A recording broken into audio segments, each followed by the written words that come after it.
technologies that are dominating today, they're dominating because they're able to deliver force faster, harder, stronger, smarter. So if we ask the question, what is money? Money is the highest form of energy that human beings can channel. Bitcoin is channeling human ingenuity into making it better. And every commodity is channeling human energy into making it worse.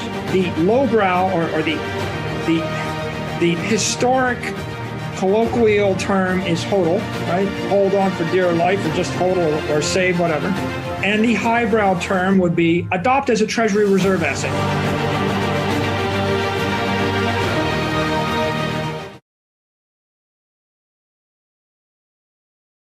Hey guys, this is Robert Breedlove, and welcome to episode 2 of the Saylor series on the What is Money show. So in episode 1, we covered the rise of man through the Stone and the Iron Ages. So we went into ancient technologies. We talked about fire, we talked about missiles, and we talked about hydraulics facilitated by water. And now in this episode, we're going to go a little further in the historic arc of man, and we're going to get into the Dark Ages. We're going to learn how missing one key step along the path of civilization can actually cause us to slide backwards and to regress, and that civilization is not a guarantee, right? It is something that must be continually pushed forward and maintained across time. And we'll also get into how humanity re-emerged from the Dark Ages into ultimately into the Industrial Age and the Steel Age, which enabled a lot of very important technologies like cities and aviation and railroads, things of this sort. So we're going to touch on, again, the benefits that are offered by standardization. And also the benefits of protocols, similar to the ones we talked about in ancient Roman times earlier, and how the economic benefits of these standardizations to one language or one protocol actually accrete to civilization. So these cost efficiencies accrete to us in the form of being able to satisfy wants faster, cheaper, and better. And that's actually the force that drives civilization and increases both economic and network density for mankind. We're also going to talk about how violence and monopolization have shaped the course of history, how violence has been used to extract rents and taxes, how gatekeepers have influenced the course of history, and how monopolies have developed in both a natural and an unnatural way. And then we'll also talk about packaged foods and how much of an influence that had on civilization, enabling us to store energy in a leak-proof container, and also how mankind's ability to eradicate some infectious diseases was such a huge boon to humanity in terms of increasing life expectancy and quality of life overall. And again, the general aim of this is to construct a solid intellectual foundation on which to understand the profound impact that we believe Bitcoin will have on the world. And you can think about Bitcoin, as Saylor refers to it, as an engineering breakthrough, and that for the first time in history, we have a technology that is able to store the energetic life force that money represents. Again, we can think of money as a claim on all other sources of energy in the world, right? Whether it's capital, chemical energy, kinetic energy, food energy, and all these types of energy. Money acts as a kind of meta energy. And we've never had a monetary technology that was totally leak-proof and that it did not lose value over time. So hopefully by drawing analogies to these very important innovations across history, you'll start to have an emerging realization of the real importance and significance of Bitcoin. So with that, let's jump into episode 2, and at the end of this, I'll do a little outro to hopefully synthesize some of these ideas. All right? Thanks. We have the rise of man through the Stone Age, and it took quite a long time, but we got here. That's impressive. We have the Roman rise, and we saw a sophisticated society mastering energy networks, logistics networks, advanced tools, political processes in order to dominate their sphere of influence. And by the age of the Antonines, around Trajan, Hadrian, Marcus Aurelius, those are like 100 years. It's a golden age of Rome, and that's like 90 AD to 180 AD. The average life expectancy of a Roman is 72. And so if you've got baths, you've got writing, you've got civilization, you've got sanitation, you've got aqueducts, you've got roads. They've got stuff pretty well organized, some sophisticated machines.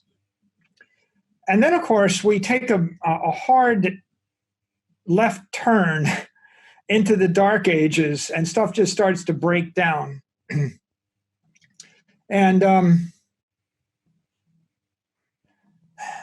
it's a reminder that that nothing is certain. If you miss a key insight, you could waste 1,000 years. And stuff could have happened a different way. It didn't. For example, let's take the printing press. The Chinese developed printing presses way back 2,000 years ago. They never really thought to commercialize them.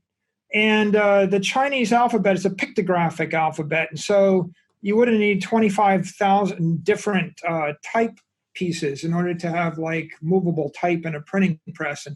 And so they had the wrong language to develop printing presses. The Romans had the Roman alphabet, which is an ideal language because you could actually print anything with just like 26 or 50 pieces of movable type. And they had all the knowledge, but for some reason, they just anybody could have figured it out, Robert. Like, all you got to do is walk in your boots through the mud and step on a nice floor and look down. And there's the idea for a printing press. Yeah.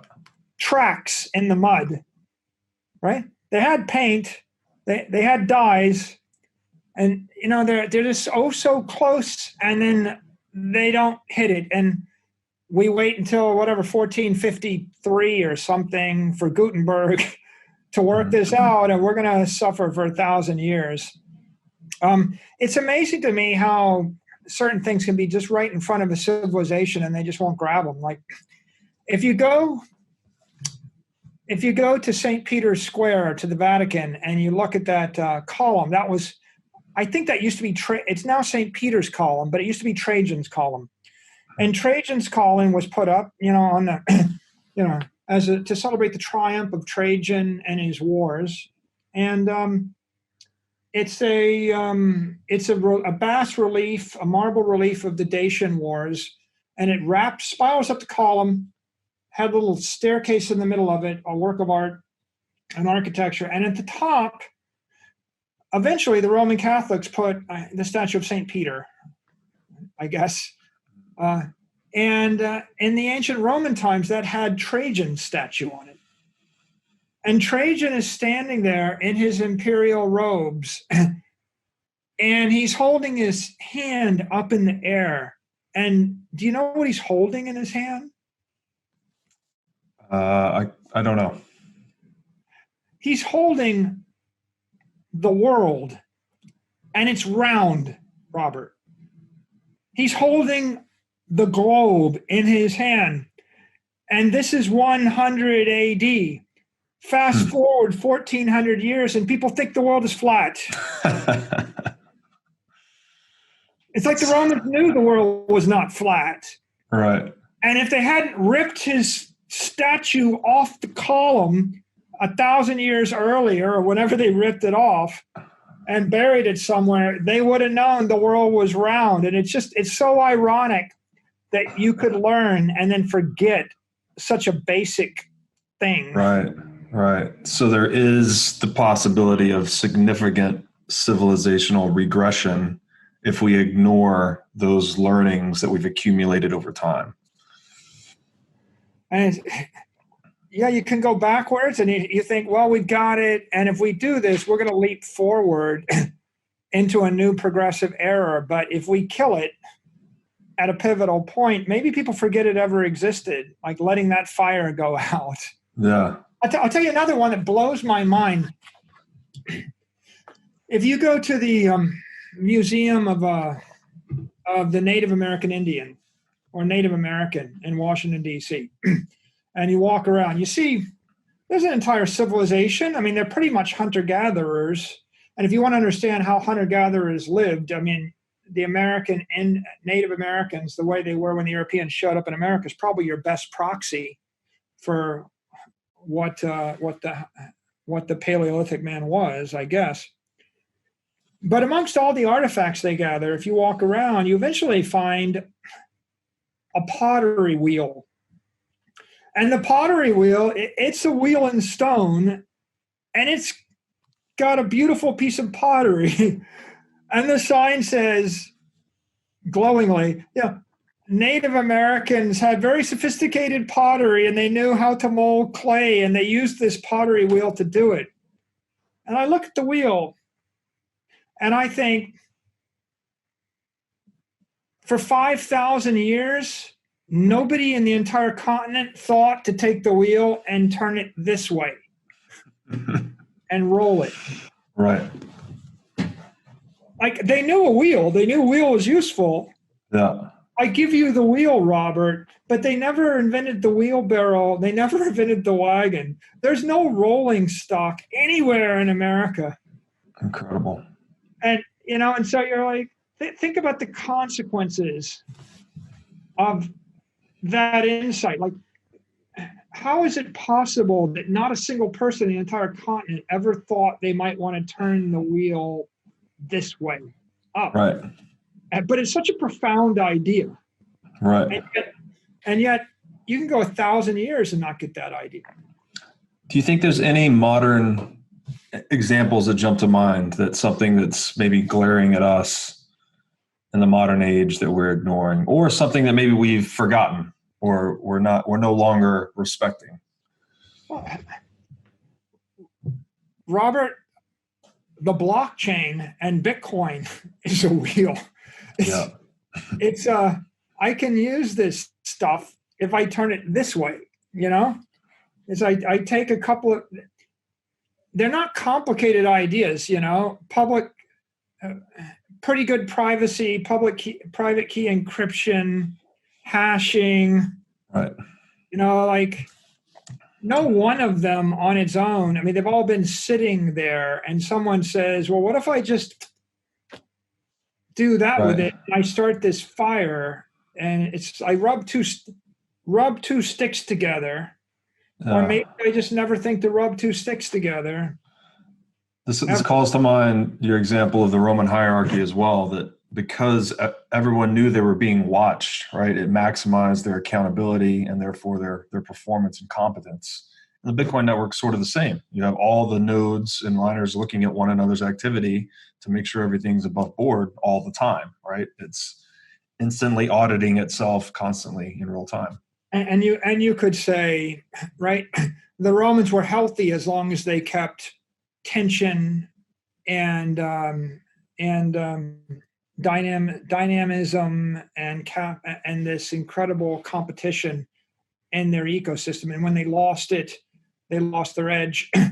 And then, when you look at the classic guns, germs, and steel type narratives, like the Europeans, they got hardened and tougher because they were always fighting with each other, and living with your animals made you tougher, and having people come through from Asia made you tougher. And, and as soon as you try to insulate yourself from those stressors, right, then your civilization forgets how to do things, or Right. or never figures it out. Right. Taleb calls the stressors are the information, right? So you're actually cutting yourself off from the information flow that's driving your adaptation. So, yeah. So one way or the other, we meander through that, but it strikes me that it didn't have to last as long as it did. Life expectancy plunges down to 30 years from 72 years. Wow. And in a world without technology, if you don't have aqueducts and sanitation and rules, like don't bring your horse into the middle of the village because he's going to crap all over everything and going to get sick, right? In the absence of all those orderly rules, then you have just a degradation of the human condition. And we started to crawl out with the Renaissance. And, what's interesting there, I think, is if you look at all the great cities in the world, all the great cities grew as nexus, as the central node of an empire. So Rome was the nexus of an empire. Carthage was the nexus of an empire. When they lose their empire, they collapse. The only way you generate enough money to make a great city is you have to scrape a tax off of all the energy, all the commercial value in a large place. A fisherman cast a wide net to capture the fish. That's your empire. The Roman shtick was, pay us 10% when it comes into Rome and 10% when it goes into the next port, and we'll take 20% of the value added, or maybe 30%, or whatever we're going to take, right? If you go into Venice and you look around the Grand Canal, you see all these palazzos. They're all just warehouses. I bring a ship into Venice. I offload my cargo, and then it goes out the back and it gets barged up and down the canal, and it gets transshipped to a new ship. In that world, each ship ran this route. Venice to Alexandria was one trade route. Venice to Rome is another trade route. Venice to Istanbul is another trade route. You're at the nexus. You're running these shipping networks. And of course, you got to bribe the guy in Istanbul, or maybe, your son marries his daughter, and that's how you get to come in and out of Istanbul without getting murdered or getting your stuff stolen. And eventually all the families in Venice intermarry. Like, I know you're my second cousin. That's how we don't cheat each other. Mm-hmm. And there's no way, you can't solve the traveling salesman problem. There's no way I can take a ship from Istanbul to Alexandria to Venice to Rome, to Ibiza or wherever I would go, right? Barcelona, right? Because I would basically get overtaxed or extorted in each port unless I actually was, friendly, right? Right. So the way that works is you have a hub and spoke system, and there's always one central city, and there's always one set of families or companies, and they intermarry, and they trust each other, and they just agree, I'm going to buy wheat for a nickel or for a dime in Alexandria. I'm going to bring it to Venice, and I'm going to sell it to you for 50 cents. You're going to take it to Barcelona and sell it for $1. And you're going to pay a nickel in tax to the guy on the other, and you're going to get your 45 cents. I'm going to get my 45 cents. Those guys paid $1. These guys got paid a nickel. We can play with what's the markup, right? It might be I buy it for a quarter, sell it for 50, and you sell it for 75 to the dude that sells it for $1. But invariably, it's the people at the center of the network that are actually getting 10, 20, 30, 50% of all the commerce, which is all the energy. Now, and what's the definition of a smuggler or a pirate? The definition of a smuggler is someone that doesn't want to give me half their stuff. Right. So how do I stop that? I have to have a navy that goes to kill them. Yeah. So you have the Carthaginian navy stopping smuggling so they can tax half the stuff. And that's why Romans can't. Carthago Delenda Est, right? Is it like Pliny the Elder or Cato? I forget which one said in every speech he gave in the Senate for 20 years, Carthago Delenda Est. Carthage must be destroyed. Why? Because two people can't shake down the same guy of half his stuff. There's nothing left. If I take half your stuff as a tax, I can't, it's like the tax wars. Yeah. The Carthaginians are taxing the shippers and the Romans want the money. So therefore, the Romans must defeat the Carthaginians. Now the Romans tax you, then they fall, and the Venetians rise. Now the Venetian navy controls the Med. Then you've got, you ever go to Venice, there's this great Renaissance painting, the Battle of Lepanto. And the Battle of Lepanto is when the King of Spain allies with the Pope from Rome, the head of the Roman Catholic Church, and with the Doge of Venice. And those three navies fight the Turks, the invading Muslims from Istanbul. And they beat them. And it's the triumph of Christendom. But it gets you thinking about why were they all killing each other in the first place over the Med? And you realize it's because they're fighting over control of the mercantile network. Right. And then the next interesting observation is you've heard the word Roman Catholic Church, right? You ever heard the phrase Venetian Catholic?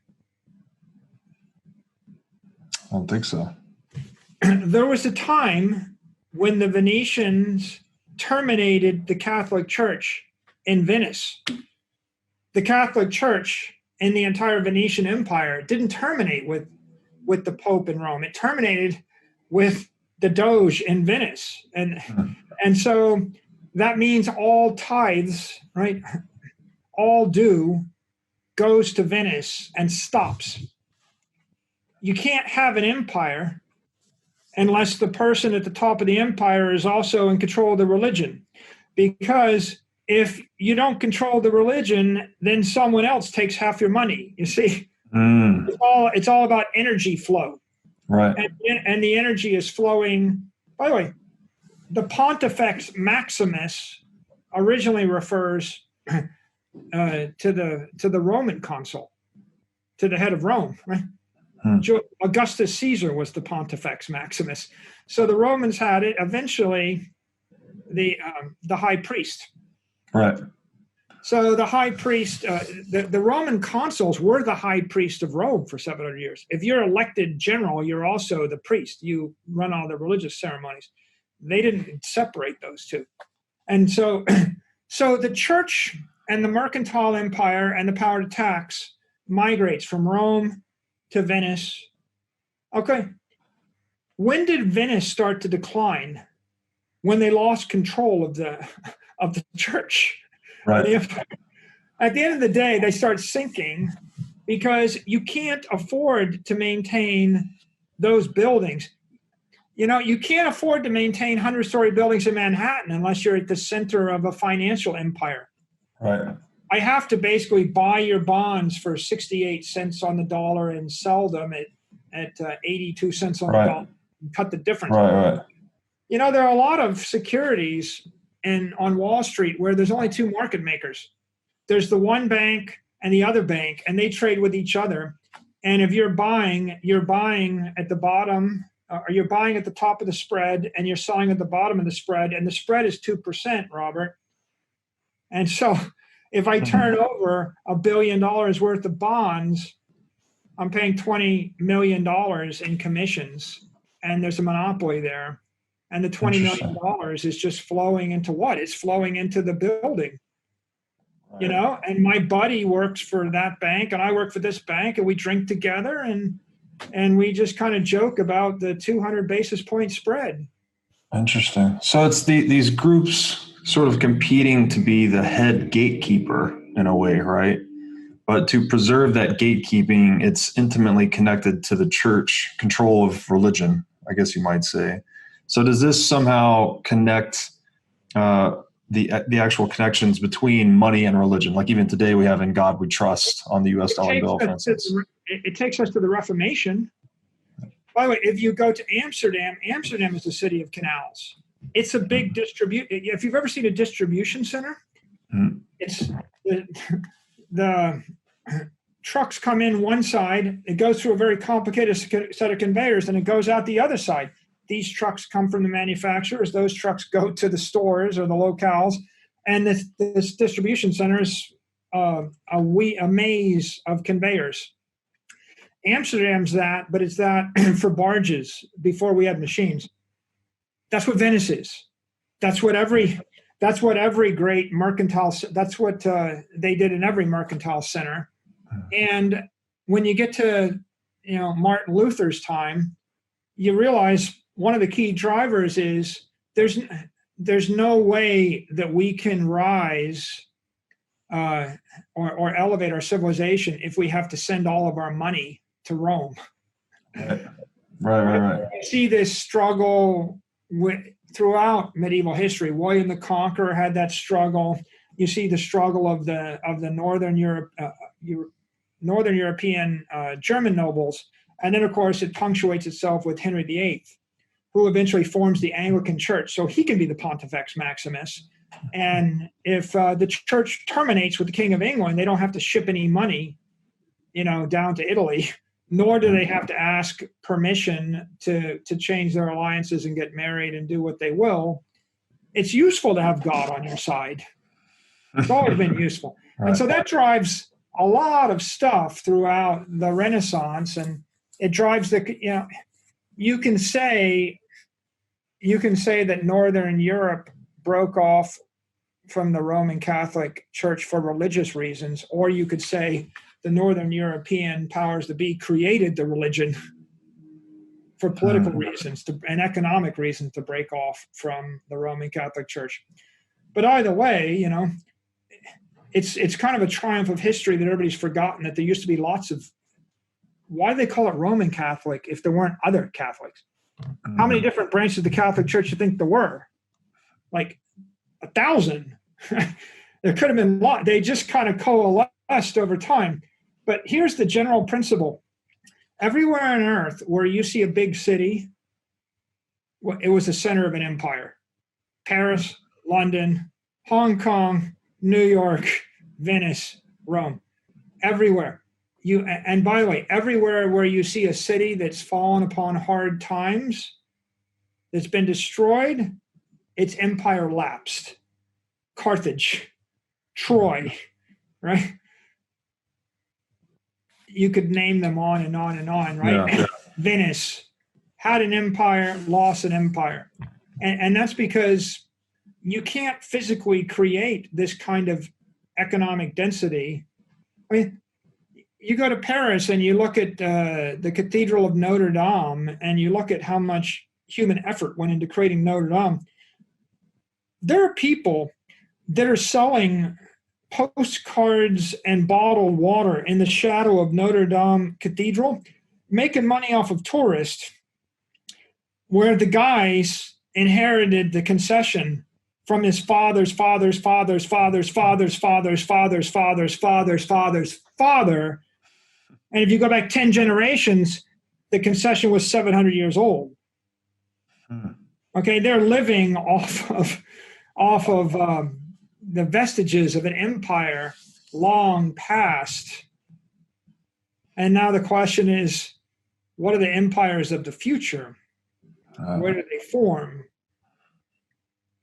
And that takes us really to the Steel Age, the 19th century, the robber barons and the like. And you can see with shipping networks, those canals gave way to free ports and eventually gave way to container ships.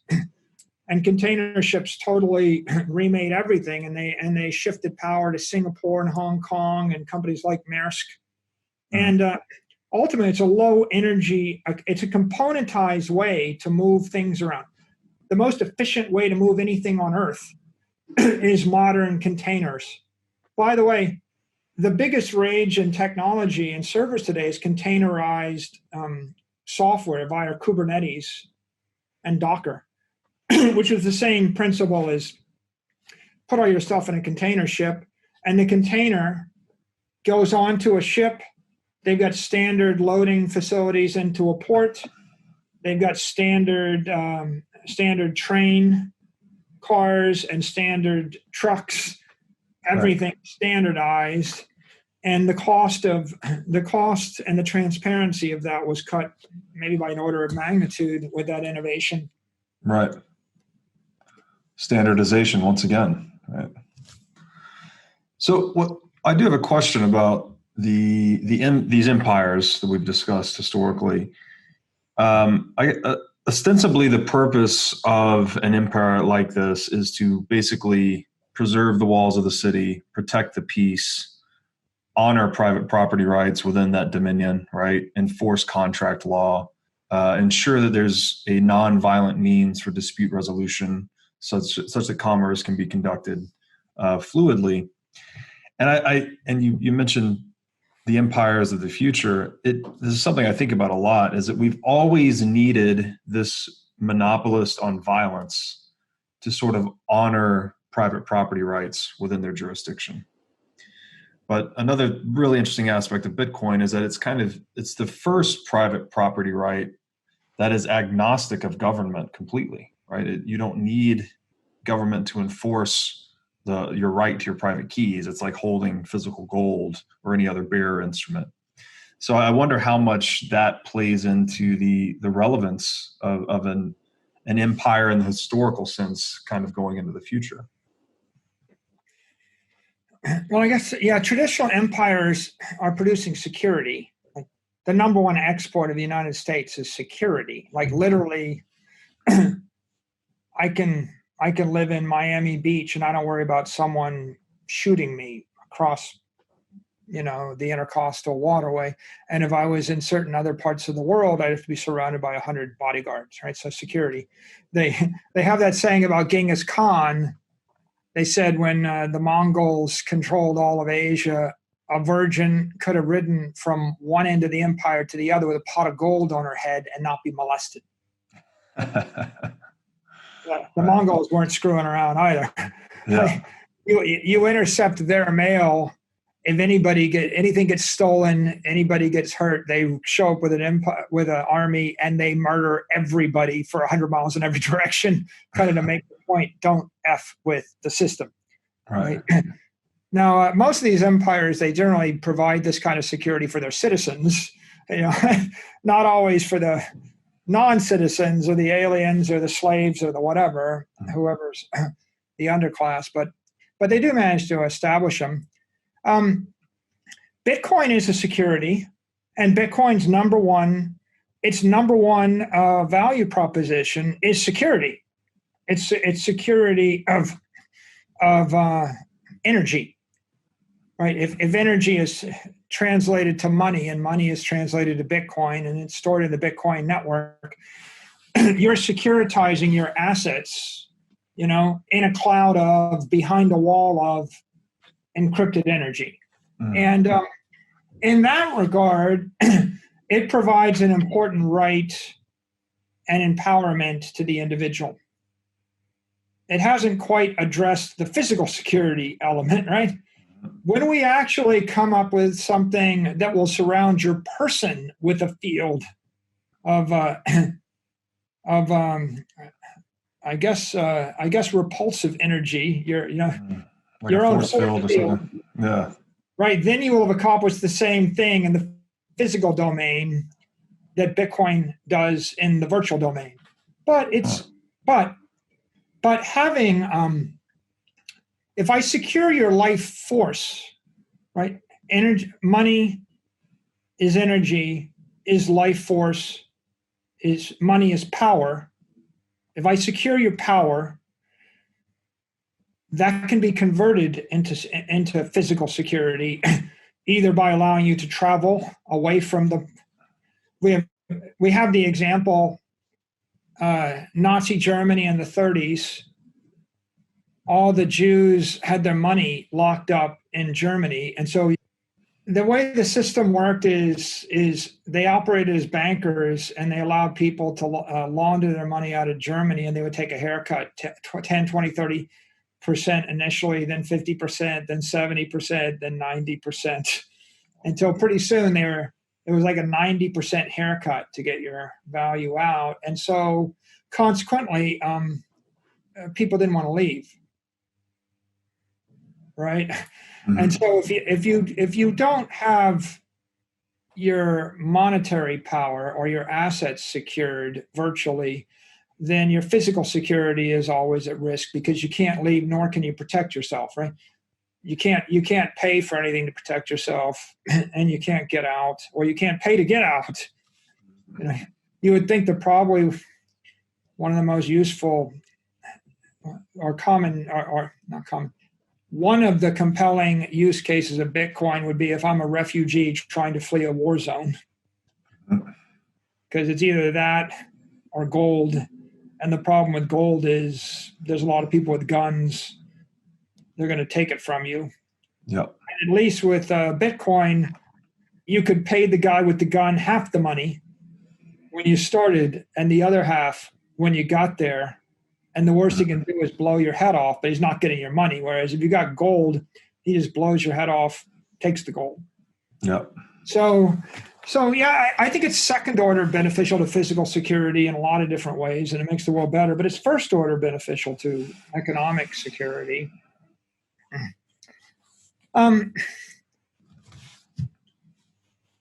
If we think about the steel age, these rail networks are another network to deliver energy faster, stronger, smarter, harder. Of course, at the nexus of every transportation hub, there's an economic center. So railheads, if a great city isn't a port, it's at the center of a railroad juncture. Mm. And when you bring in, a lot of times, sometimes at the center of the rail juncture, you can tax all the trains. So if goods come from Spain into Paris and they're going to Germany, the French get to take a tax right there in Paris. So the railheads became a nexus. The other fascinating thing about the railroads is they became really instrumental to logistics movement of armies, and they drove economic and political power. And one interesting example is Winston Churchill, when he was like 25, he wrote a book called The River War before he was famous for anything. In fact, he was quite the adventurer. He went off to fight in the war in the Sudan under Kitchener. And the entire book is about the British working to win a war in the Sudan, and they had to take Khartoum, and it's like going 1,000 miles up the Nile, maybe 1,500 miles up the Nile, across desert. And why would they want to do it? It's a very interesting question. But here's the bottom line. The entire outcome of the war comes down to the question, can the British build a railroad to Khartoum? And if the British succeed in building a railroad, they win. And if they can't build a railroad, they can't provision the army, and they can't move their heavy equipment, and they lose the war. The entire war, it's called the River War, but it ought to be called the Railroad War. It's just about building a railroad across a desert. And at the end of the day, as soon as the railroad arrived, a bunch of guys with explosives and Gatling guns showed up. They, devastated everybody, and it was not a fair fight at all. Like Gatling guns versus guys with spears and musket loaders, and it's kind of very unpleasant. If you read it through the modern view, it doesn't necessarily leave you a good taste in your mouth, but it's a reminder that a lot of times the difference between winning and losing and living and dying is do you have railroads? I think there's a similar story in the American Civil War.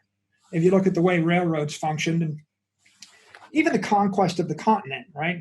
The Union Pacific Railroad, and once the railroad crossed the continent, it's a manifest destiny. Mm-hmm. The United States was going to dominate. Without that railroad, what is it, 1,000 times more expensive to move stuff over land? Right. Yeah. Like, Google is, they're very good at saying, we don't do anything else that's going to be 10x or 100x better. I mean, so that's a Silicon Valley trope. Don't bother to do it unless you're going to have a breakthrough that's 100x. And well, all these things were 100x better. But a railroad we take for granted. It could be, I give you 5 tons of stuff, carry it from New York to California, count the amount of energy it's going to take you. Now put it on a railroad car. Try again. Right. You think that's not faster and stronger? 1,000 times faster? 1,000 times stronger? Something like that. Orders of magnitude. And that takes us to John D. Rockefeller, right? Before Standard Oil comes along, people are actually hunting whales. They're getting in wooden ships, chasing around the Indian Ocean to kill a whale, boil down its blubber, make kerosene, and burn a lamp. Yeah. Not a very efficient way to gather energy. So then along comes oil, and oil is 1,000 times more efficient way to get energy. And what Standard Oil was it was first an energy producer, but it was also an energy storage device. It's a battery, right? Because the best way to store energy is put it in a tank. It was also an energy network.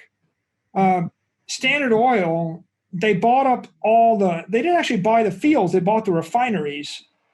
They refined the oil, they stored the oil, they bought up all the tanker cars, they bought up all the tanker ships, they locked down all of the networks, and they basically had an energy network. They actually had guys driving around with carriages to deliver, their energy to every single retail store. They had retail distribution. They would even give away the furnaces to sell the energy. They did a Jeff Bezos thing. Amazon Prime. People think Jeff Bezos invented it. He didn't invent it. I mean, if you read the biography of John D. Rockefeller, Rockefeller invented it all. Like he did it all. He gave away, the razors to sell the razor blades. He's the first guy to realize that, by the way, that you have to form a cartel, or you have to form some kind of understanding of scarcity. If there's no scarcity, there's so much volatility that the market is chaotically destructive. So you had the world's first serious energy network there.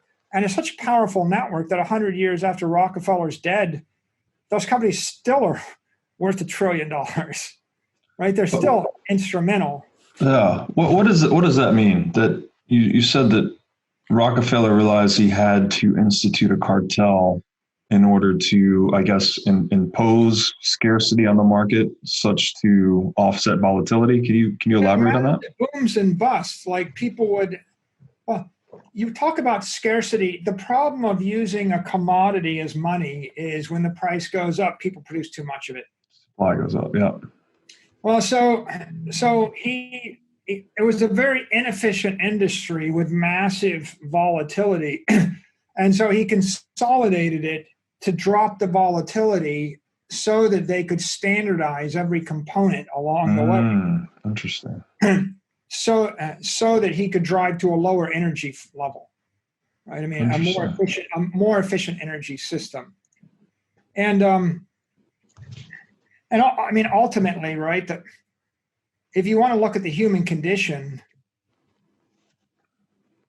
you ever get on one of those rowing machines and you row as hard as you can for an hour, and a kilowatt hour, hard to come by. And then you start to think, like, if I rowed all day long and I was an Olympic level rower, I think the sum total of my effort is like 29 cents. Like if you calculate, the value of all of your human effort and modern energy cost, a quarter, a nickel. Some people couldn't do a nickel worth of work, right? And you think about where we got to, and we got through to that by channeling this energy. And it must be, again, it's 1,000x, 10,000x more energy. In fact, just a general theme you see everywhere where there's an explosion of innovation and an explosion of vitality. somebody tapped into 1,000x more energy, or figured out how to deliver the energy. Right. Somewhere. Oil, oil was originally, it was all about kerosene and lighting and then heating. And then, of course, the automobile shot it up by a factor of 10, and that was the killer app. But if you go on to some other industrial era robber baron type networks, here's an interesting one: Kraft, Hershey's, and Post cereal. They're technology companies. People don't think of them as that. Before they came along, there wasn't no breakfast. That people didn't eat breakfast. Kraft and Post figured out how to box cornflakes and put it. And what they did is they stabilized food energy and put it in a container that didn't bleed the energy, that didn't leak energy. If I give you a bottle full of tomato sauce, and I just make it in my kitchen, and you put it in your refrigerator, it will spoil over some period of time. How much? Well, there's bacteria in it.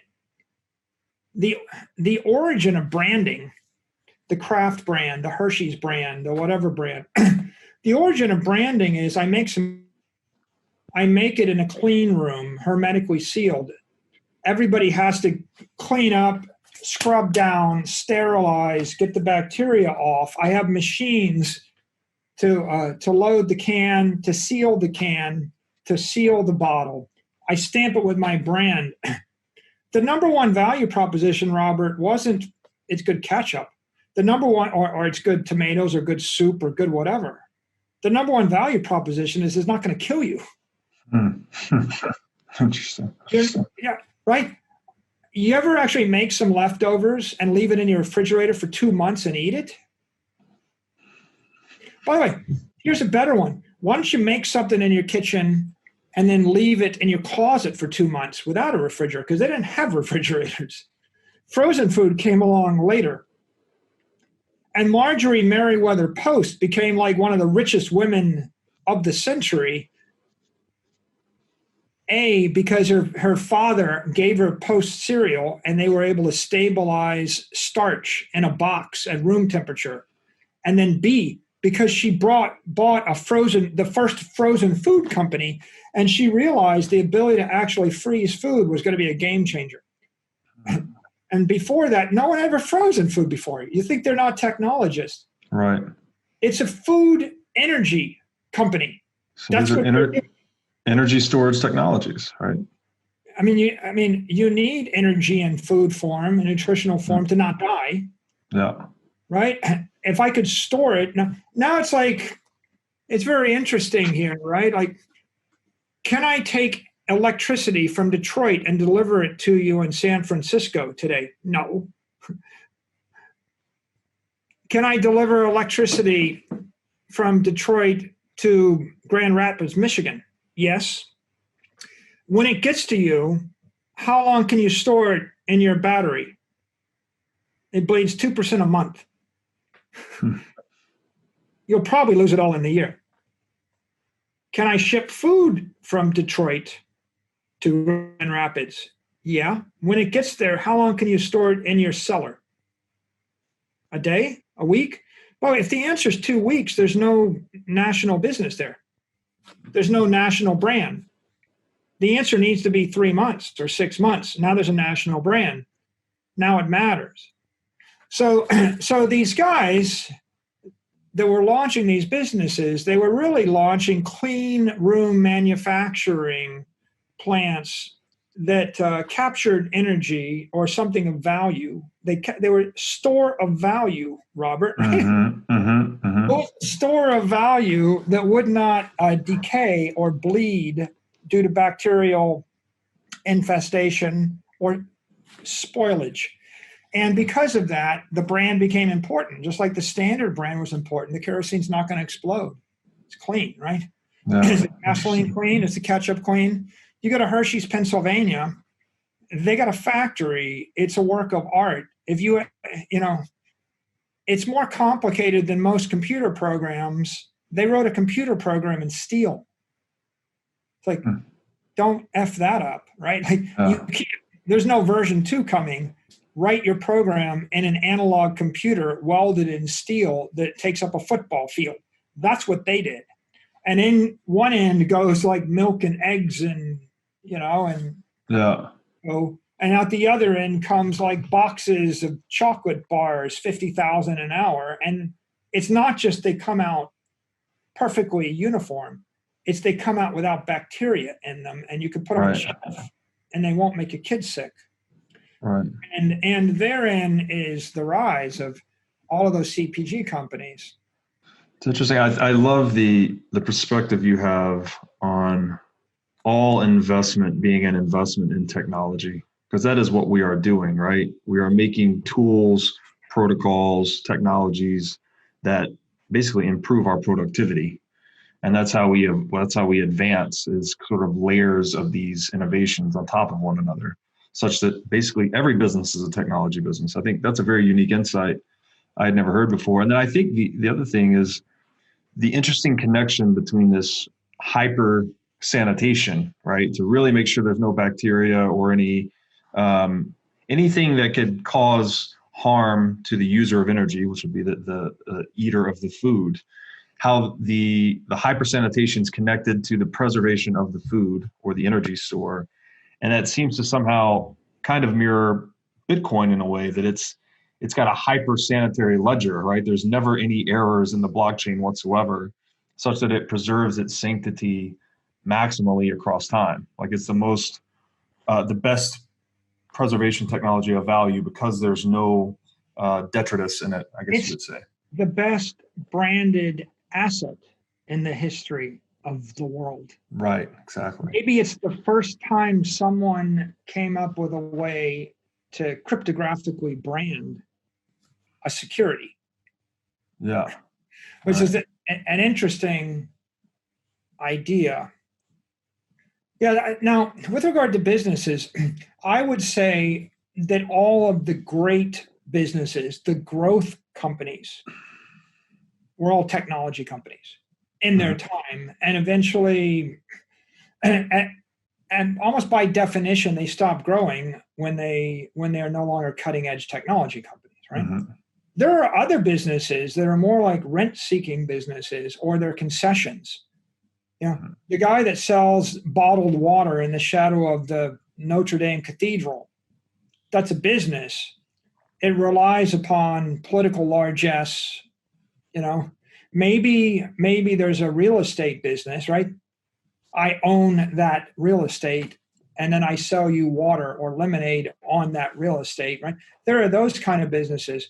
But the growth companies, right? Standard Oil, was a growth company. U.S. Steel, Boeing, IBM.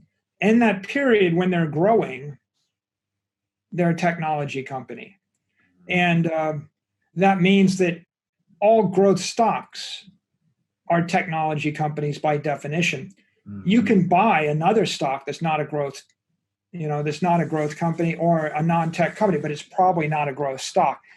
In order to grow a non-technology company, you could then make this the assertion that you're going to need to do financial engineering, like roll-ups, like I'm going to buy up every McDonald's or every restaurant across the country with debt. Maybe that's a way to grow it. Or you need a concession from a regulator. It's now illegal for you. I'm the only person that can operate airports in the United States. Right? I can grow that way. I need a concession, a political concession. And then I suppose there's a place for innovative marketing, but if there's not a compelling technology breakthrough, I'm just not a big fan, right, of the marketing thing, except for if the marketing breakthrough comes about due to technology. Like, for example, I created a company that got famous because I'm famous on Twitter and YouTube, and that's not a bad idea. I'm the best marketer on a new medium.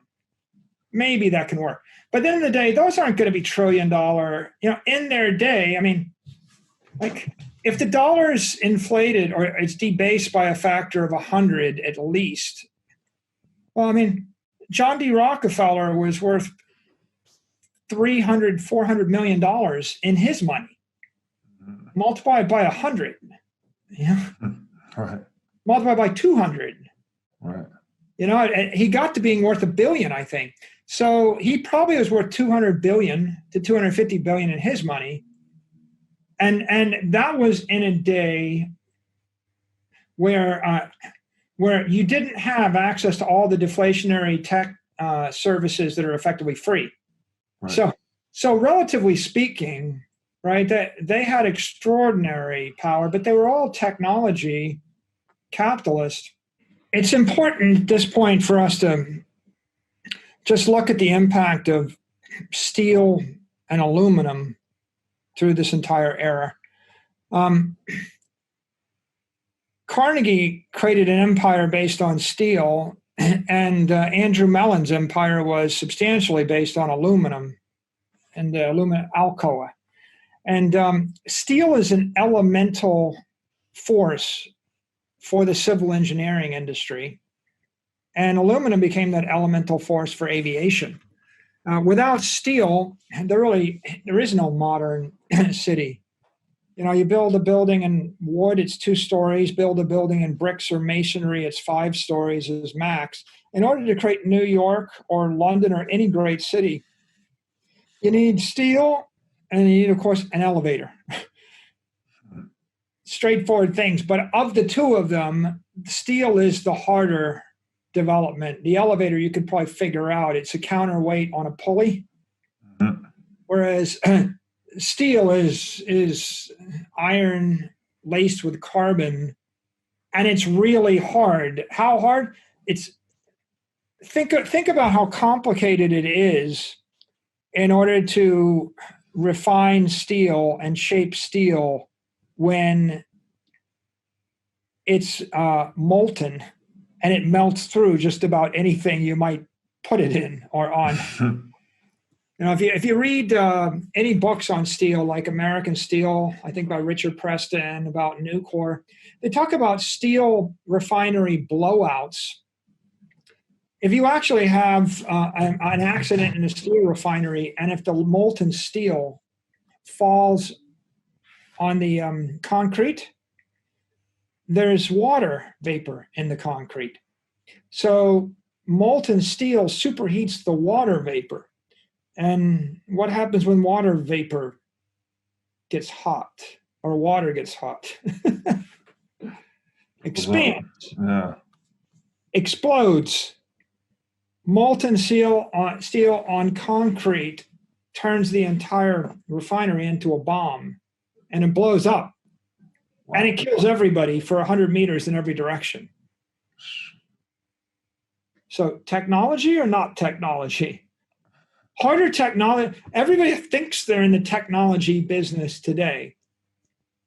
Nobody deals with technology that's as dangerous and tricky as what Carnegie and those early steel refiners are dealing with, or the DuPonts handling nitroglycerin. Like, what do you think happens when you mishandle nitroglycerin? When you mishandle crypto, you lose some money. When you mishandle nitroglycerin, everything gets blown up again, right, for half a mile in every direction. And aluminum, again, not so easy either. So these are really difficult technologies, but really elemental, because the difference between steel and no steel is, do you build a 100-story skyscraper? Right? I guess you could say you might do something with iron, but iron's just got problems. Steel's the perfect material for civil engineering. It's cheap. It's got extraordinary tensile strength. If you paint it or protect it from corrosion, it will last forever. Literally forever, Robert. If you build a steel ship and you punch a hole in it, you can weld the hole with another piece of steel, and the weld will be stronger than the original cold rolled steel. It's that strong. So in the world of strong, this is the strongest of strong materials. It's strong, it's cheap. Carnegie figured it out. They built every bridge with it. No steel, no bridges. No bridges, no Manhattan. Yeah. Figure out what happens if you blow the bridges in Manhattan. You couldn't, everybody starved to death. You can't even get the food in fast enough. And of course, you can't hold the skyscrapers. So all modern civil engineering is based on steel. So then along comes aviation, and they try to build a plane with steel. What happens? You ever see a steel airplane? No. It's the perfect material. It's cheap. It's indestructible. Why not build an airplane with steel? Too damn heavy. Just one little nuance, just one little problem. But that, the fact that it's better than aluminum in every way, shape, and aluminum's 20 times more expensive than steel, and it flexes, and it's difficult to work. It doesn't matter. Steel doesn't fly. Iron doesn't fly. Wood flies. Canvas flies. Fabric flies. But you try to find a metal which is stable, that's going to be a structurally sound metal for aviation, and aluminum's the one. No aluminum, no aviation. Nothing. Right. Nothing. Like you're talking about balloons, right? Yeah. Or maybe you got the right flyer, but it's an elemental force, and on that element, you make that breakthrough, then you have hundreds. You have $1 trillion industry, Right. based on that breakthrough. How do you work it? How do you create it? How do you use it? It's so interesting that these raw material breakthroughs then have so many follow-on consequences, like first and second order consequences, to the point where you're saying no steel, no city, no aluminum, no aircraft. And then we have to think about how much commerce is actually conducted through the city and through the aircraft. I mean, it's foundational to global civilization as we know it. And they all kind of come down to networks that move energy around. Mm-hmm. Standard Oil is an energy network. The railroads are energy networks, right? Oh, no railroad, no tanker car with energy on it, right? The railroad is the energy network moving the oil around. The airplanes, another energy network moving high frequency cargo around and information around. Mm-hmm. And each one of them, build another one, and then the food networks. And the result of all of them is there are large corporations and huge opportunities for wealth creation if you get to the node of the network. Mm. One last point on the steel age before we move on that's worth noting is average life expectancy at 1900 is 50 in America. It was 70 under the Romans. It was 30 in the Dark Ages. It might have been 32, 33 in the Revolutionary War in the U.S. We crawl back up to 50. And then by 1950, it's 70. And so probably the most rapid expansion in the quality of life in thousands of years is in that 50 years from 1900 to 1950 because of the conquest of infectious diseases. And that's all really a function of discovering the science of microbes and sterilization, understanding that you need to be sterile. And then the second is antibiotics. And those two things together were extraordinary. Antibiotics alone and penicillin is responsible for the defeat of tuberculosis. And tuberculosis killed 1 billion people. The White Plague. If you caught tuberculosis, it was a death sentence. I think it killed Chopin, killed all sorts of people. Mm. 1 billion people, more than any war. And of course, in this particular case, if you look at history books on the 20th century, They give it like 2 paragraphs. You know, you could, if you were weighting the text based upon the significance of what happened, you probably something like half of all the history of the 20th century ought to be just about, you know, penicillin, antibiotics, and sterilization, half, and everything else could be the other half. But in fact, it's not even 0.01%. The only measurable mortality rate in the 20th century is the flu epidemic around 1920, where you could see a blip. You can't see an impact on the average life expectancy of any other event, including all the wars. Mm-hmm. The wars don't. World War I doesn't register. World War II doesn't register. Nothing. It's kind of like just the impact of technology, of modern medicine and antibiotics and networks and cheap energy and sterilization and sanitation and running water.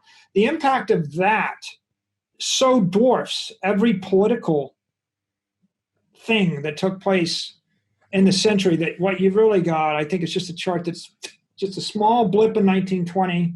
And that was like, you know, different estimates. 100 million people died. 20 people say as much as 20%, 10 to 20% of the population died in that 1 or 2 year time frame. And they're still debating what that is, but it's the only event you can see on the chart. And all of the activities of all the politicians and all the ideologies and everything we fought over turned out to be not as relevant, you know, as defeating tuberculosis. Penicillin. And it was derived from a mycelium. Is that correct? It was left in a sink overnight accidentally, something to that effect. Yeah, and it's an accident. The guy, yeah. we get it from a fungus, and it's accidental. Incredible. And powerful, but I don't know. I guess your takeaway from that is let people do their stuff and don't try to channel people in any particular direction too much, because nature's a bit more complicated. I think Taleb makes a point that all of our innovation is, or won't say all, we'll say the vast majority of innovation occurs through trial and error, right? This tinkering impulse that people naturally have versus this image of the inventor alone in a room laboring for 20 years straight, and all of a sudden he has a breakthrough. It's more like people working and tinkering all over the world and communicating that lead to these breakthroughs. Yeah, half of science is accidental. Yep. And half the stuff gets discovered, but the issue is no one decides to commercialize it, or they don't engineer it into the solution. So there's that phrase, I think William Gibson's phrase, the future's already with us, it's just not evenly distributed. Right. Yeah, exactly. All right, guys. Episode 2, so good. We're making progress. We've now seen man rise through Stone Age, Iron Age, regress into the Dark Ages, and then finally progress into the Steel Age. And this leads us into the Industrial Revolution and where we are today, which is the Information Age. So I really appreciated Saylor's perspectives on this. I thought it was interesting that we take so much for granted today. We really think that all of these modern miracles generated by markets are a given.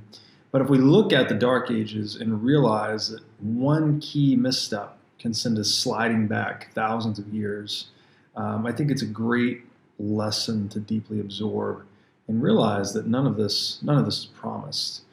And he made the point clear with, the boot print, right? The idea of the printing press was evident to anyone who had ever seen a footprint or a boot print.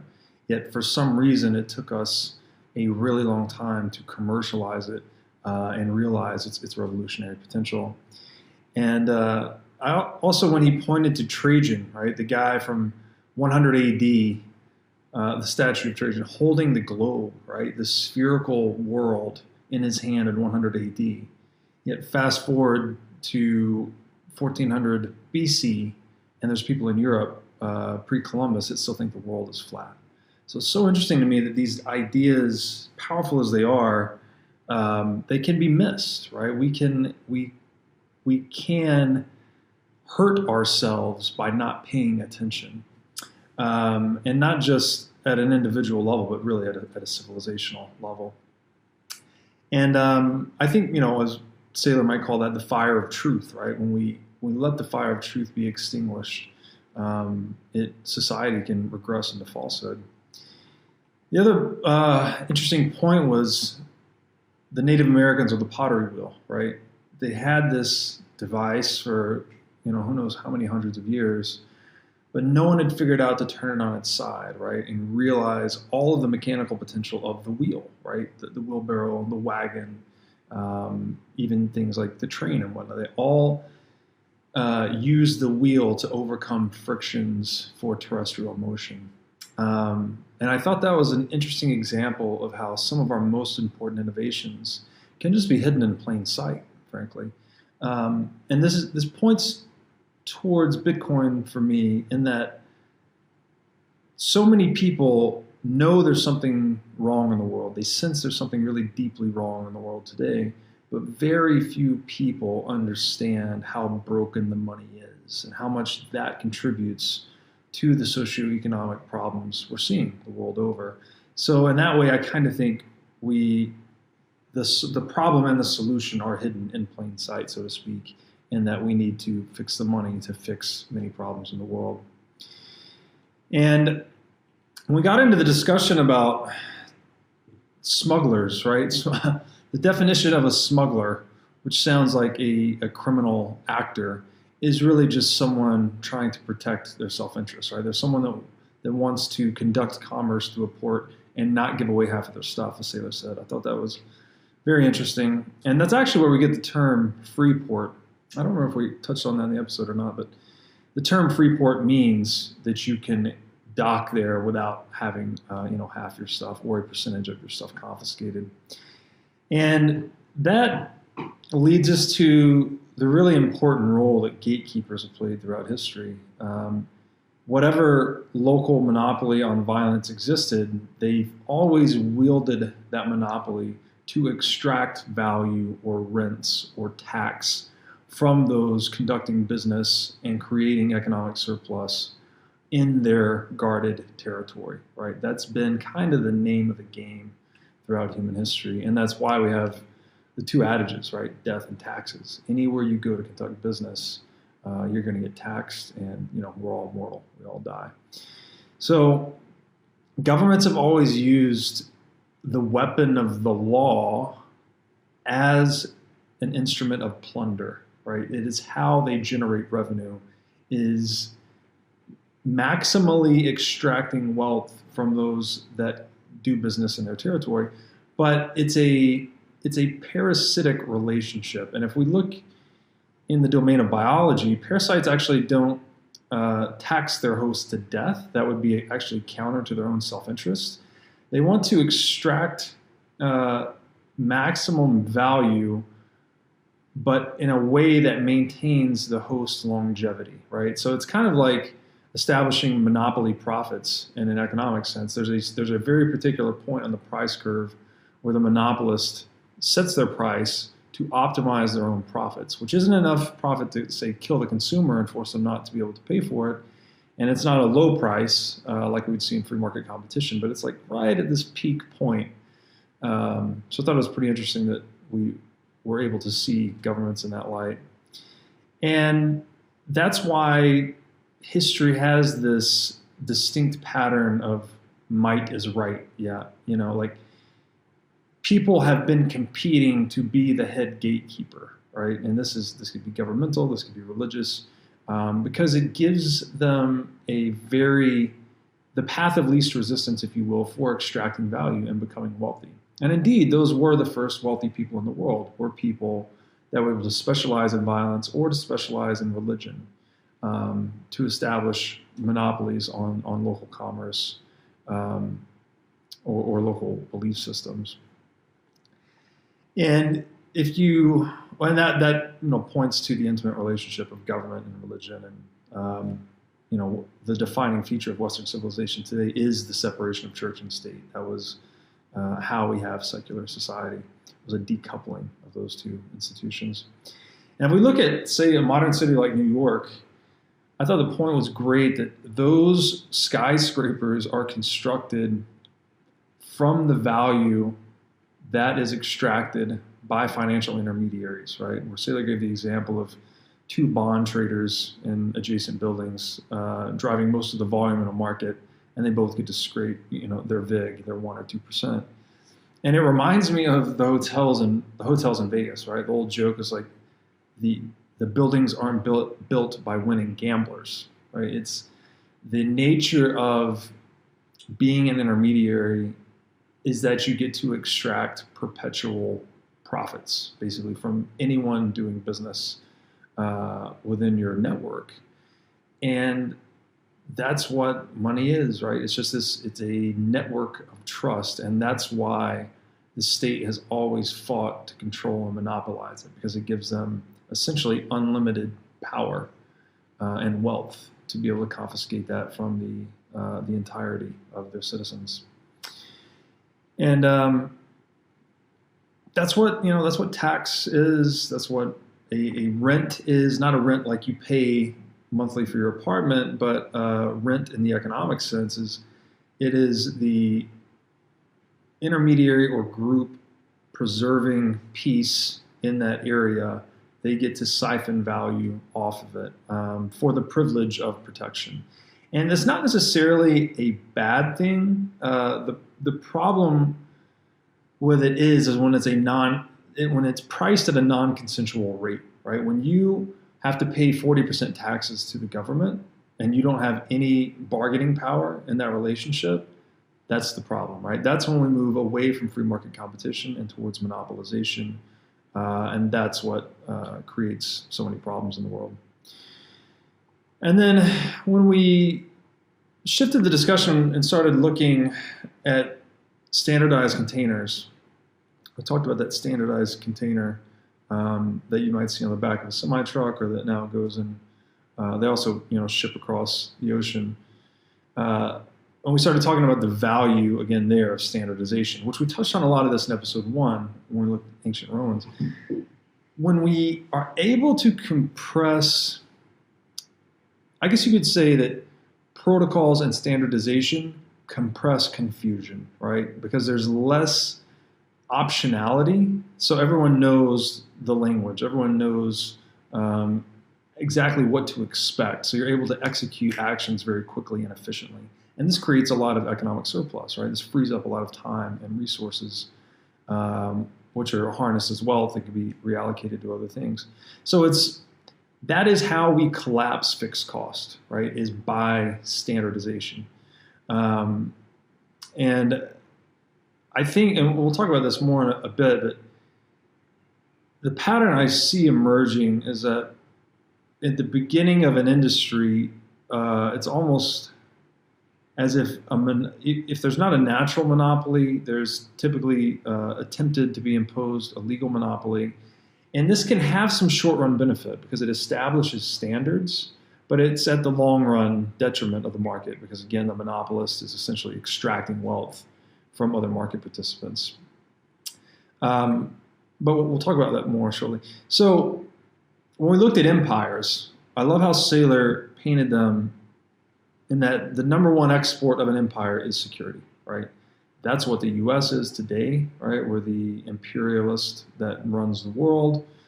We export security. If you look at a map of how many U.S. military bases there are worldwide, we're basically everywhere except Russia and China. And it's interesting to me how Bitcoin fits into the picture because Bitcoin's number one value proposition is security, right? It's security of your time and energy in a medium that cannot be compromised. And as Saylor described that, he said it's like a technology, Bitcoin, for securitizing your time and energy behind an impenetrable wall of encrypted energy, right? So it's it's a very unique tool, and that for the first time in history, we have a place to put our life force, right, or our wealth that is independent of any political happenings in the world, right? It's an apolitical money, which is very central to its value proposition. And although Bitcoin hasn't, so it clearly has a huge relationship with security, although it clearly hasn't solved physical security, right? Bitcoin's not a force field or anything like that.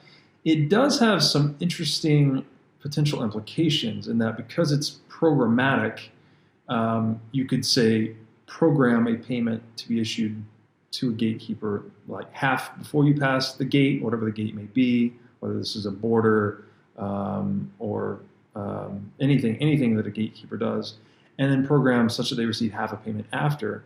So it can actually reduce the incentives to violence, right, and increase the incentives to cooperation. So it'll be interesting to see how Bitcoin fits into the empires of the future. And then we went into the steel age, which, steel is just such a fascinating thing. It's this raw material for building these networks in a really permanent fashion, right? And again, if we look at what people are, like as I say in some of my writing, we're the networked species, right? We dominate the planet with our wits, right? Because of our ability to abstract, to tell stories like money, like nation states, like human rights. And this is all, that entire thesis is encapsulated really well in the book Sapiens, if you haven't read that. And our ability to abstract these stories, orient ourselves around them, and then communicate about them very precisely and very quickly. That's what lets us function as almost like a single harmonious organism, which we could say that's what the world economy is, right? We're communicating with each other with words and prices and shifting the allocation of resources to their highest and best use, at least in a purely free market. Central banking clearly distorts a lot of that. And in that context, steel was critical to building out kinetic networks, right? The railroad, the ability to move people and military assets 1,000x or 10,000x more cheaply across land, right? Saylor was making the point that wars were won and lost based on the successful construction of railroads. And this drove an interconnectivity of people and cities across land. So it's one of these primordial networks for civilization. What was the railroad? And behind that were the roads, right, built by the Romans again. And that took us to John D. Rockefeller and Standard Oil.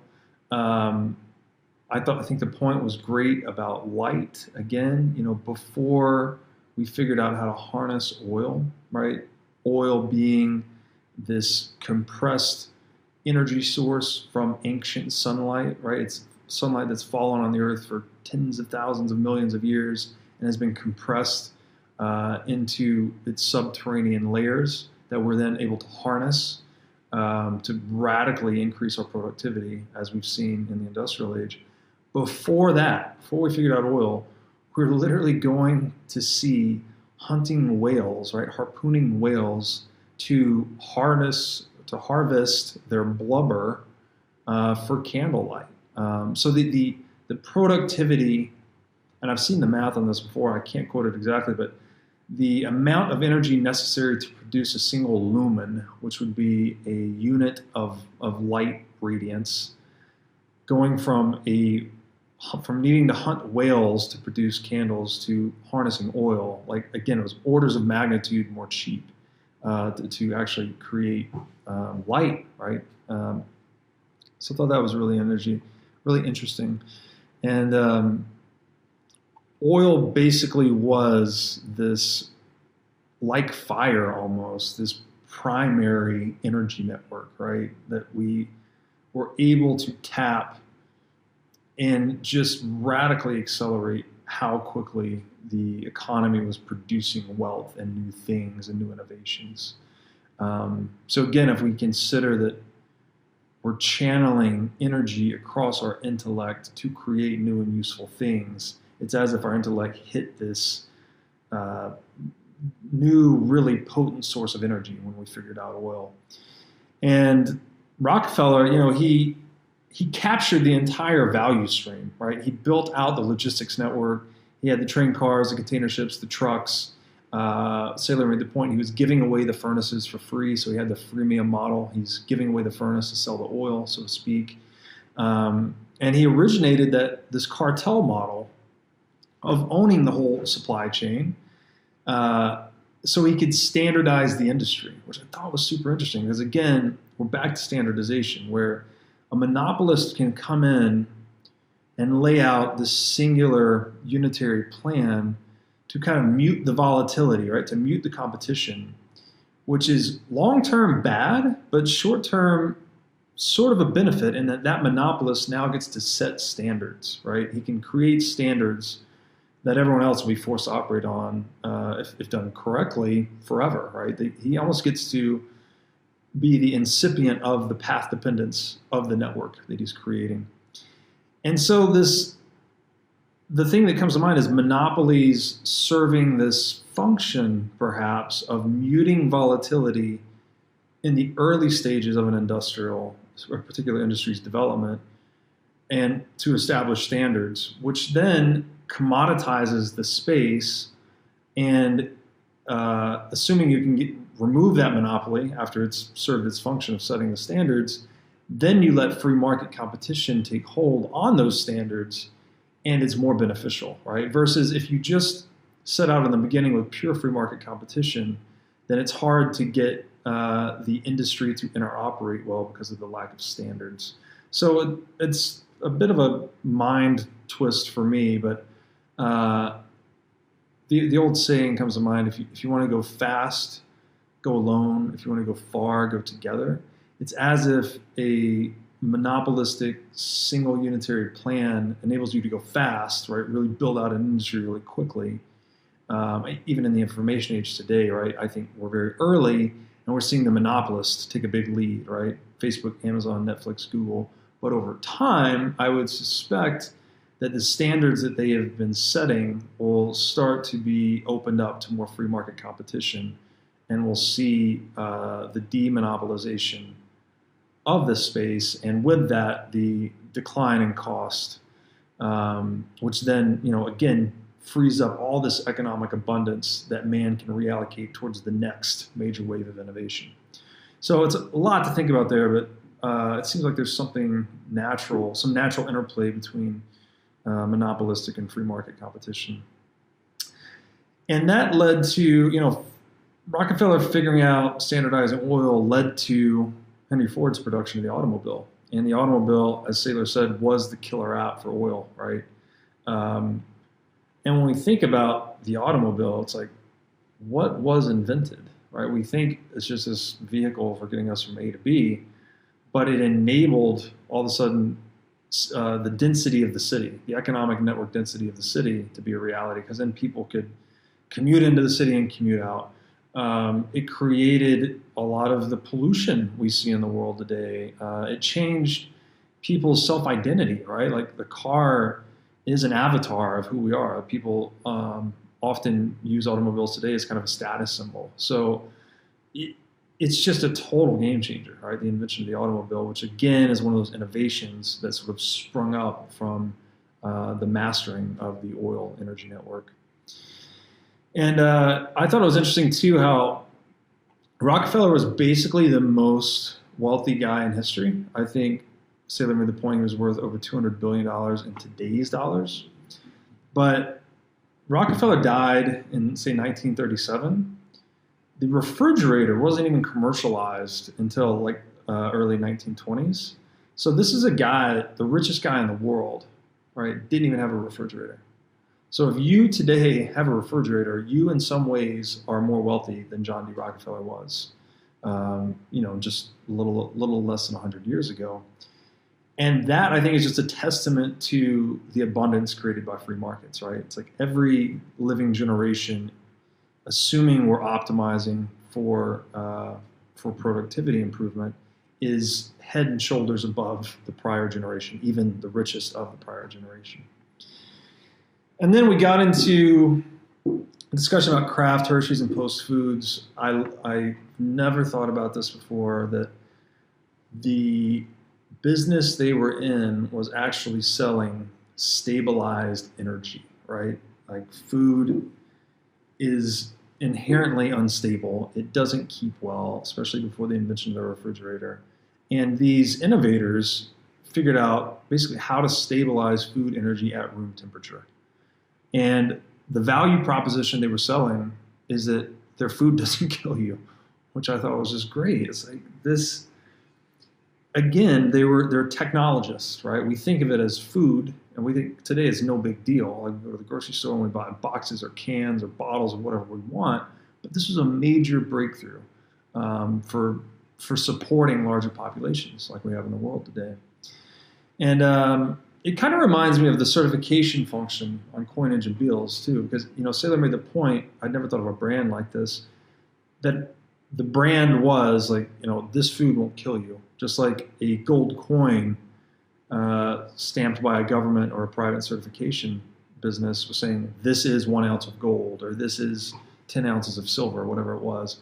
So it's a trust thing, right? You learn to trust the brand to represent what it says it is.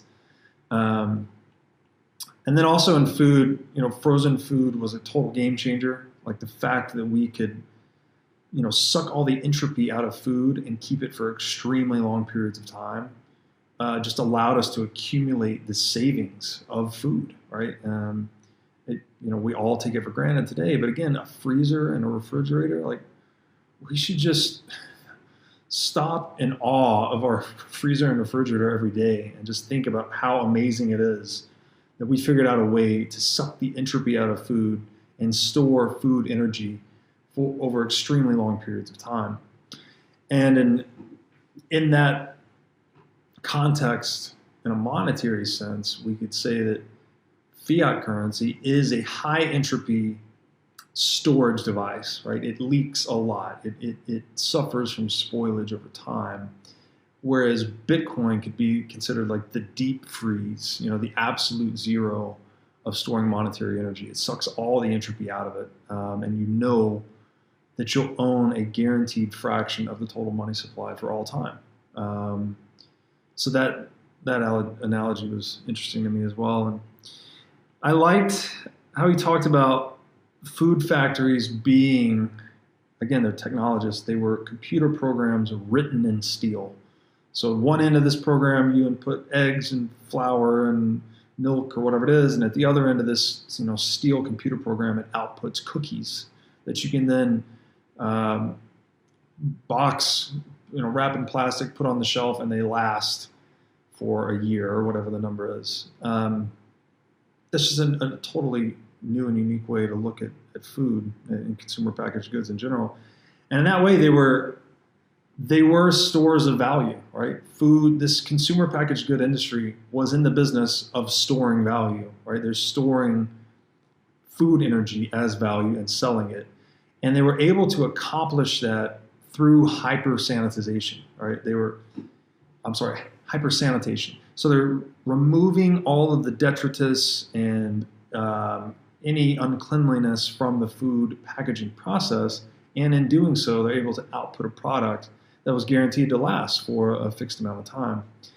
And again, the analogy there to Bitcoin being this hyper-sanitized ledger, right? There's all of the nodes are all checking, and the miners are all checking one another's work to make sure it's being done consistent with the rules of the protocol, which are 100% open and transparent to everyone. And that's what makes it this ultimate preservation device of monetary energy. So that, you know, just mind-blowing comparisons between consumer food products and Bitcoin. And in that way, you know, Saylor hit this on the head. I saw the concept of a brand in a new way. Like, I used to think a brand was just a company's logo and reputation, But to his point, the brand was the certification saying this product is what it says it is. You can trust the reputation of this group. And, particularly, this food won't kill you, right? Something that's pretty important, something that you're going to eat and put in your body. You can reliably trust this brand that it won't kill you, right? They're trading, the producer's trading on their own reputation, if you will. And I thought he just hit the button right on the head when he said, in that sense, Bitcoin is the best branded asset in history, because Bitcoin does do exactly what it says it will do. Nothing less, nothing more. And there's no element of human corruption that can change that, right? Like, you could install a new CEO at Kraft Foods and he could say, to hell with the customer, I'm going to start putting rat poison in my cheese crackers or whatever, right? Can do some outlandish stuff to ruin the reputation of the business. But Bitcoin is this leaderless institution, right? That just runs the rules of the protocol, and it doesn't change, it doesn't bend. So that was just mind-blowing for me. It's something I'm going to be thinking about for a really long time. And then we got into steel, with Andrew Carnegie mastering this ultimate raw material for civil engineering, right? Saylor made the point, steel is cheap, high tensile strength. If you paint it, it basically lasts forever. So it's non-corrosive as long as you seal it off from air and water. And then if you damage it and decide to repair it with a welding, the welding is how you say that. Welding is actually stronger than the original steel itself. So it's just, again, another one of these fundamental breakthroughs in raw materials that supported higher civilizational advance. And then we talked about aviation. Clearly, steel was good for a lot of things, but no good for aviation because it's too heavy. So we had to figure out aluminum. And so much, I don't know, my epiphany here is that so much was riding on these raw material breakthroughs. We're discovering new foundational elements to society, and there's a lot of upstream consequences that we can't even imagine, right? Like when someone figured out steel, who knew we were going to figure out the city, and then figure out, aluminum, to figure out aviation, and then figure out, say, fiber optics encircling the planet, figuring out the internet, figuring out YouTube, right? It's just these layers of innovation, and from the point of innovation, it's very difficult. It's impossible, frankly, to see where it's going to go. So it unlocks all this potential human ingenuity to discover all these other things, and kind of a cascading effect. So, as you said, no steel, no city, no aluminum, no aviation, and just think about just those two. We just stop there. If we had no city and we had no aviation, how much of the world would we not have today? How many of you have flown, right? How many of you have lived in a city? It's really hard to fathom how much just these two raw material breakthroughs have changed our lives. And again, in my mind, it all comes down to increasing the energetic or network density, right? So we're increasing the possibility of exchange, right? We increase, say, the economic and population density of a city, increases exchange within that city, so it's pumping out more ideas and innovations. And there's great books on this. I think it's called The Serendipity of the City, maybe, where it talks about this relationship between population density and innovation, right? The more population density there is, the more innovation tends to come out of it. And then in aviation sense, it's about overcoming the frictions to free exchange, right? Most people born 200 years ago would really never leave, say, a 30-mile radius of where they're born, give or take. And maybe those numbers are wrong, but you get the point. The world has opened up to us with aviation. You can go anywhere in the world now within a day, right? Anywhere in the world. It took settlers in the U.S., 3 or 4 months to cross the continent. if you didn't die, from disease or whatever. So again, it just points towards the importance of free exchange and how these raw material breakthroughs support more network density, which accelerates free exchange even more and leads to more and more breakthroughs in a cascading fashion. And the analogy I like there is that Bitcoin, it kind of is like financial steel, right? It's just the best tool for the job, and it just works, right? It doesn't bend, it doesn't break. It just is an absolutely perfected monetary technology. And it's steel, but it also has wings, right? Because you can just send it anywhere. You can store it in your mind or in a computer anywhere. So it has all this flexibility too. And it can be programmed to do different things, and you can build different features and modules on top of the protocol, and you can build higher layer protocols. And, it's just one of those type of breakthroughs where it's like a raw material / network breakthrough. So just a lot to think about there. And then finally, we talked a bit about the conquest of infectious diseases, which clearly we haven't conquered all of them, but we've done a lot. And Saylor made the point that these breakthroughs are the best amplifiers of life expectancy ever, right? The curing tuberculosis, which killed 1 billion people, right? That had an immediate impact on the life expectancy curve, which the World War I and World War II were just a blip, right? So makes the point that technology is increasingly more of a variable on our progress. As it's almost like technology is becoming exponentially more important to us as we innovate further, which gets us into the information age. And the wars, which are more of like political actions, these matter much less in the long scheme of human history. But there's a distortion in the history books, right? If you go to read history, you're going to read 99 pages about World War I and II, maybe 9,900 for every one page you'll read about tuberculosis. So there's this asymmetry in terms of how important the breakthrough is versus how much is written about it, which I thought was fascinating. And penicillin, that breakthrough that increased our life expectancy so much, it was accidental, right?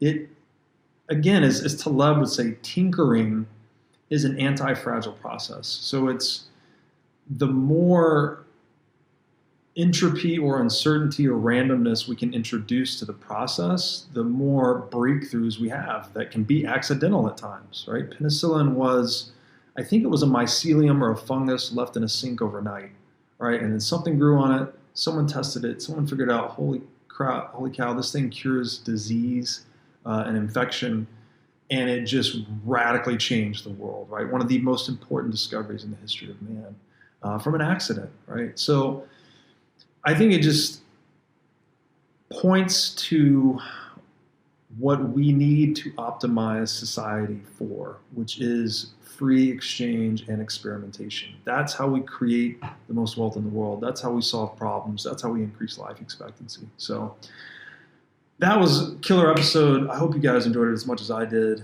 And we'll see you back soon for episode 3.